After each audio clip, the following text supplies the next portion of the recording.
Tiniyak ng Department of Agriculture na handa silang tumugon sa anumang problema tungkol sa agrikultura. Kabilang na nga riyan ang pagiging handa ngayong tag-ulan, agarang pagsira ng mga kontaminadong gulay at marami pang iba.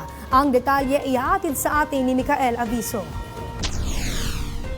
Sisimulan na ng Department of Agriculture sa mga susunod na araw ang pagdispatcha at pagsira sa mga nakumpiskang smuggled na sibuyas mula sa China sa isang nasabat na kargamento ng Bureau of Customs sa Mindanao International Container Terminal. Ito'y matapos lumabas sa investigasyon ng Bureau of Plant Industry na kontaminado ng E. coli bacteria ang mga ito. Ayon kay Department of Agriculture Secretary Francisco Chu Laurel Jr., hindi angkop ang mga ito para sa pagkonsumo. Binigyang diin din ng kagawaran na gagawin nila ang lahat para matiyak na ligtas ang mga pagkain sa merkado. Ipinagtibay rin nila ang kanilang kampanya kontra illegal na smuggling.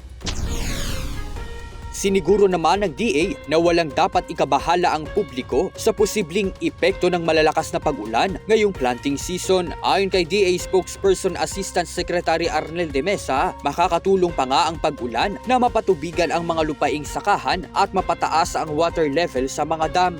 Isang mahalagang bagay at kinakailangan para sa irigasyon. Dagdag pa ni De Mesa, mas mahirap kung bumaha sa harvest season dahil hindi mo na kailangan ng tubig, kundi drainage o mga kanal para daluyan ng tubig.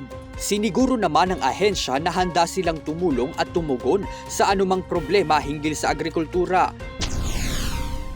Samantala, suportado ng kagawaran ang panukalang Rice Industry and Consumer Empowerment o RICE Act na una nang inihain ni Leyte 1st District Representative Martin Romualdez. Sa ilalim ng panukala, ibinabalik ang regulatory function ng National Food Authority o NFA, kagaya ng pagbuhay sa kanilang mandatong NFA retail outlets sa mga palengke. Ayon pa kay De Mesa, mas mapapabilis nito ang proseso. Mabibigyan din sila ng kapangyarihan na makontrol ang floor price ng palay para maprotektahan ang mga magsasaka.